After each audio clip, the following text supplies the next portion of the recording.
Well, as we've said, Ontario will spend north of $200 billion next year. Not surprisingly, the opposition parties have questions. Here for their take on Budget 2023, let's welcome Catherine Fife, the NDP Finance and Treasury Board critic. She's the MPP for Waterloo. Stephanie Bowman, Liberal Finance critic and the MPP for Don Valley West. And Mike Schreiner, leader of the Green Party of Ontario and the MPP for Guelph. And can I just start by saying how delighted I am to actually have you three in here? Because how many times have we done this remotely? You guys in your offices late at night? Not you, I know you're new, but these two, yes. Anyway, it's great to have you actually here so that I can read this quote to you, Catherine Fife. You said, "You've never seen a party so gleefully celebrate mediocrity than this one today on this budget." How come? Absolutely. I mean, I can't imagine being a government that actually has the revenue and has the resources to address the cost of living, the cost pressures that Ontarians are facing. So this budget missed the moment. And the fact that this government missed the moment means that they just haven't been paying attention. One of the number one pressures that we are all hearing as MPPs across the province is housing. And Bill 23 is a piece of legislation that's on the books which removes development charges from municipalities, which will prohibit them from actually achieving the housing stock that's needed for the province of Ontario. And listen, for a budget like this, to not even mention the word autism is really an abdication of leadership, really, when you see what's happening in the province of Ontario right now. So this is a government that, you know, is very quick to pat themselves on the back. They shout out their own accolades at question period. We've all seen it. It's beyond annoying, and this is fundamentally an irresponsible budget when you're looking at the healthcare pressures, the education pressures, and even the mental health pressures. Stephanie Bowman, what are you calling this budget? Steve, you know, I'm calling this an underwhelming budget. It's a status quo budget that continues to, drive forward on the favorite projects of the government, building highways, talking about building homes, because again, they're not getting all that done, and underservicing the people of Ontario who need help around healthcare, education, facing opioid crisis and dealing with mental health addictions. And we have a climate crisis, which again is just not being touched at all here in this budget. Mike Schreiner, you've called this a head-in-the-sand budget. Why did you use that expression? Because the budget ignores some of the biggest crises we're facing in Ontario, namely the housing affordability crisis. Matter of fact, their plans are actually going to make it worse, not better. The health human resource crisis that we're facing that's negatively affecting our healthcare system. Just the fact that so many people are facing poverty. People on Ontario Disability Support and Ontario Works are living with crushing poverty, the way the cost of living is affecting folks. And then finally, just the inability to address the climate crisis, and namely the effects that's going to have, the risk associated with people's homes and businesses, and the way it's going to negatively affect people's and municipalities' budgets. Let me give you one quick example. According to the Financial Accountability Officer, climate change's effect to public infrastructure is going to cost an additional $26.2 billion over the next 7 years alone, just this decade. Nothing in this budget to help municipalities deal with the high cost of those infrastructure threats that are actually going to be made worse by this government sprawl agenda. All right, let's dive a little deeper on a second round of questioning here. And I do want to talk about the deficit for a second, because they are, Catherine, crowing about the fact that they are going to balance the books 3 years faster than anticipated, and of course are taking a certain amount of credit for their financial stewardship in doing so. Are they entitled to do that? No. I mean, and also this government uses the deficit, which is a moving target, and I'm glad that you're going to be talking to the FAO later on, because he's been tracking this. They use the deficit as an excuse not to invest.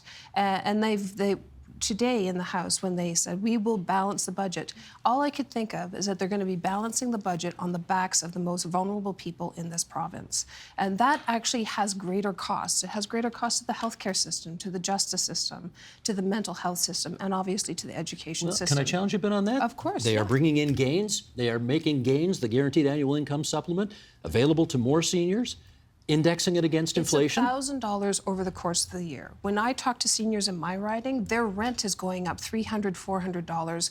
More and more women who are single are being evicted. There's no room in their budgets, Steve, to actually accommodate having no rent control in the province of Ontario. Without housing, without shelter, the downstream costs to the entire province far surpass a deficit. So when we talk about smart strategic investments, because the solutions are there for the province of Ontario, and we heard them actually at Finance Committee, it's incredible to me that the government failed to actually, any of those solutions resonated.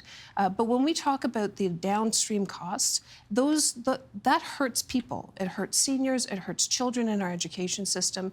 This is a government that has obviously a piece of legislation, Bill 124, on the books, which has been deemed unconstitutional. The government is fighting it in court, more wasteful money, that is actually driving our healthcare workers out of the province of Ontario. So out-migration is a huge issue, which is connected to housing and connected to wages, but the healthcare system right now, what Doug Ford is doing to the healthcare system should be illegal in the province of Ontario.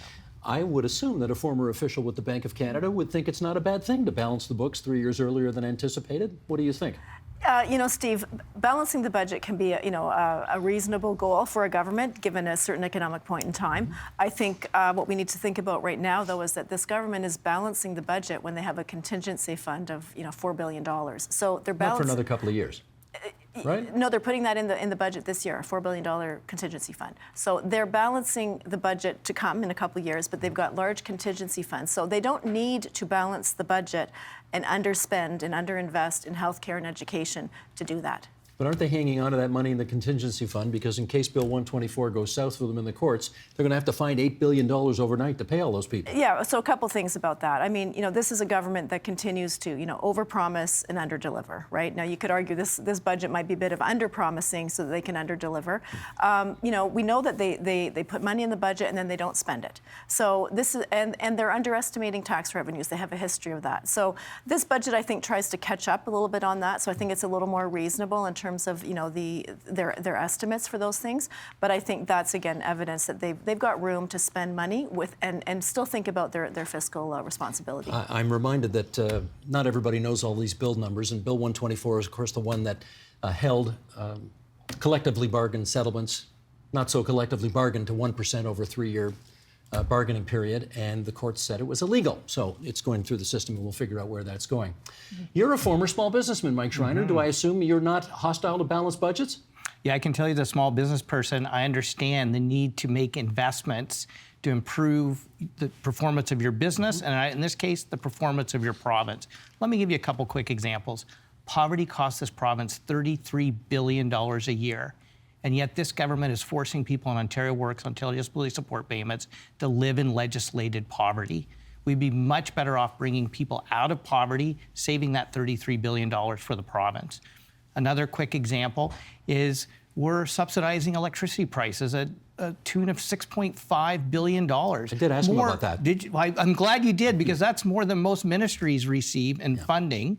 It's one of the highest budget items in the entire budget, and disproportionately the benefits go to the wealthiest households in this family, in this province. That money should be redirected to help get people out of poverty, to address homelessness and housing. You know that every $10 invested in permanent supportive housing with wraparound mental health addiction supports saves the province $21.72. If we would be making investments in people, improving their lives, it will actually improve the fiscal performance of the province. But this government refused to make those kinds of investments in people. He did say there was something in the budget today for wraparound supports. There was something. Woefully inadequate. Okay. You say inadequate, but there's something there. See, $200 million, woefully inadequate for the scale of the homelessness crisis that we're facing in Ontario. And there's zero money for nonprofit and co-op housing. And most of the affordable housing that's been built in this province was built in the 70s and 80s, supporting co-ops and nonprofit housing.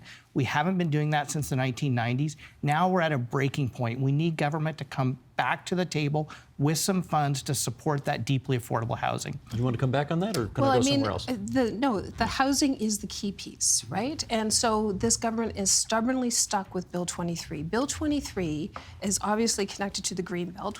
Their own housing commission said they didn't need to go onto the Greenbelt to actually develop the housing. The not-for-profit sector in the province of Ontario is ready and willing to partner with the government, but they need someone to come to the table with the money. The other thing about Bill 23 is that, and this goes back to the cost of living, which this budget actually fairly ignores, is that Property taxes are going to go up in the province of Ontario because municipalities need the infrastructure money to build the housing.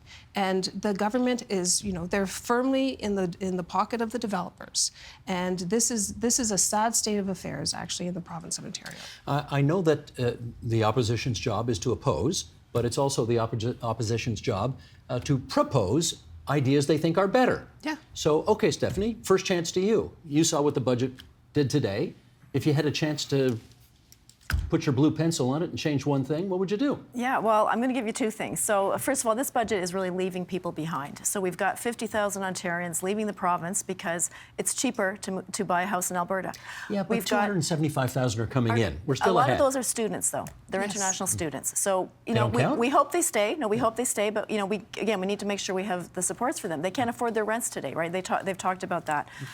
So the other thing is that families. Nothing in this budget helps families pay for their food, which we know the prices are going up 10% a year.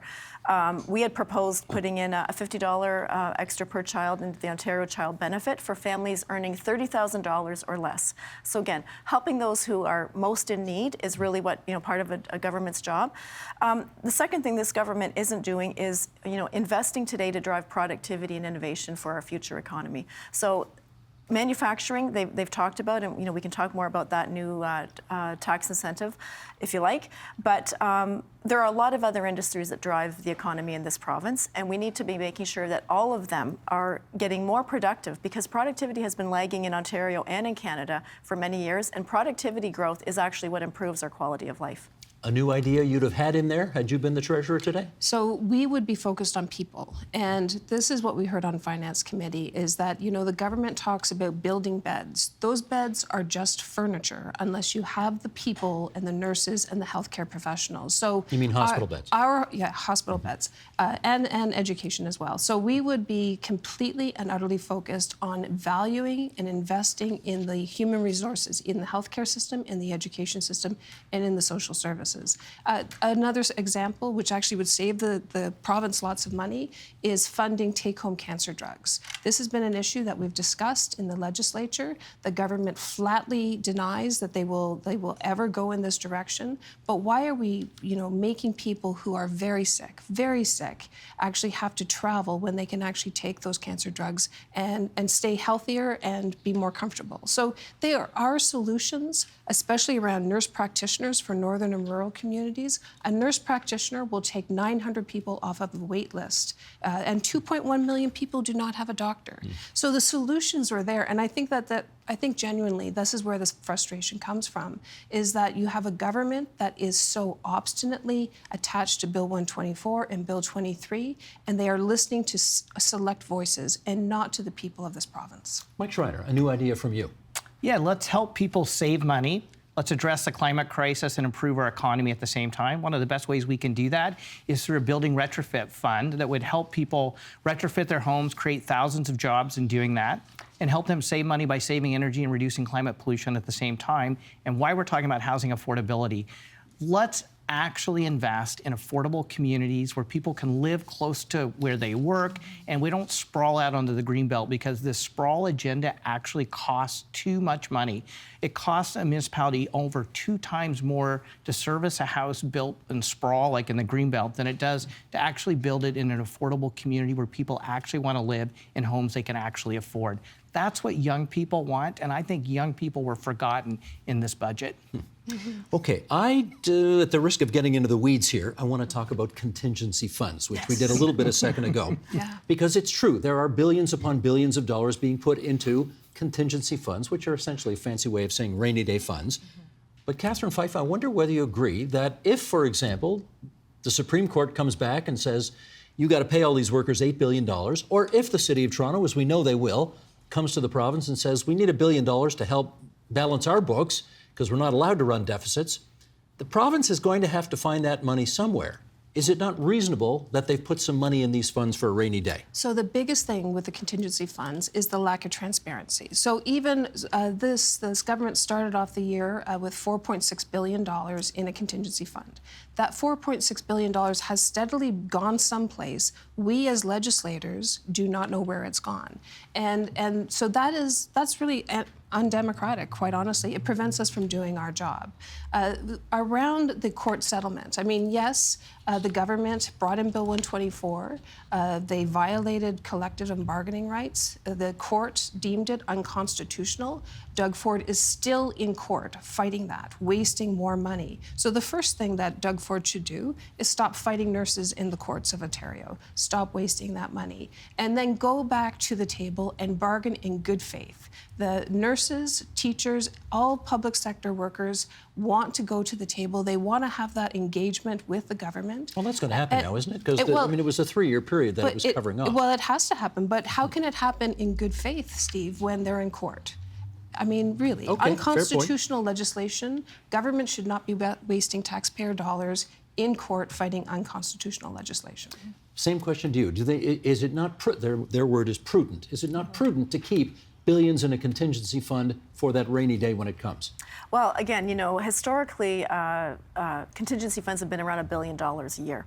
This government has had record amounts of contingency funds, and as Catherine said, they are not being transparent about what's happening with that money. So I think we need to talk about transparency. We also need to talk about the need to spend money on things that we don't think that are adding to the value of our province. So, for example, building a new highway. When we've got, you're talking about the 413? Yeah, exactly. I mean, we are actually wasting an asset that we have here in the province of Ontario. It's called the 407. And I don't think waste is fiscally responsible. So when you talk about having very large contingency funds that, again, are, as you say, for a rainy day, well, you know, as many of us have been saying, the rainy day is here. We have crises in our ERs. We have teachers calling out for help because they have unsafe schools, because kids are dealing with, you know, serious mental health crises. And we have homelessness, you know, chronic levels in small towns across Ontario. We heard about it in the pre-budget consultations. We hear about it in big cities as well. So I think there are lots of things they could be doing with that money instead of putting it away in contingency funds, especially, as Catherine said, when they're fighting a legislation that's unconstitutional. Your view on that, Mike Schreiner?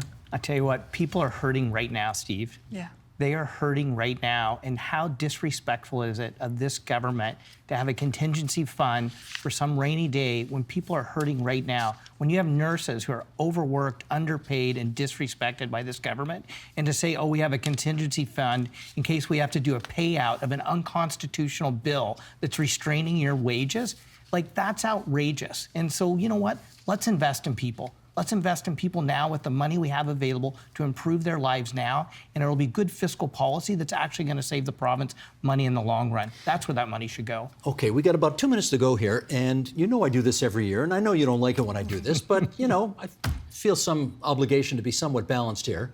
2 minutes? Thanks, Tina. Okay, tell me one thing you liked in the budget. One thing. Come on, Catherine, you come up with one thing. I know, I'm thinking. I do think, I mean, finally for them to acknowledge that $200 million is needed for housing, because they have been stubbornly resisting investing directly in housing. And that, you know, listen, developers are not going to build affordable housing. They're in the business of making money by building housing. So we do need some direct funding in housing for attainable, affordable housing. We saw some of that today. Okay, Stephanie Bowman, one thing you liked. Well, they're talking about daycare. I like that they're talking about daycare. I wish they would actually act on daycare and help build nonprofit nonprofit daycare, just like many groups are calling for. Canadian Women Chamber of Commerce, the Y has 35,000 spots. They only have 16,000 kids in there. So we need to actually have a plan for daycare instead of just talking about it, because that actually helps women, that helps families, and that helps grow our economy. Mike Schreiner, last word to you. Yeah, Steve, we have a shortage of veterinarians in this province.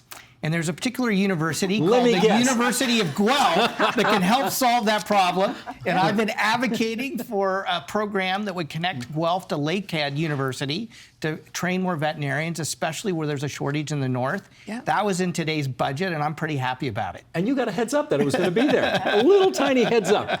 Didn't he say to you, there's going to be something for Guelph There'll be in here? something in Guelph, for Guelph in there. Good for you. so. Okay.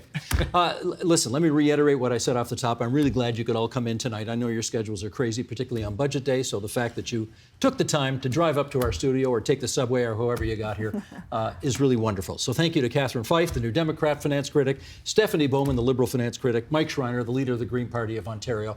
It's great to see you all here. It's great to be here in person. Amen. Absolutely. The Agenda with Steve Paikin is made possible through generous philanthropic contributions from viewers like you. Thank you for supporting TVO's journalism.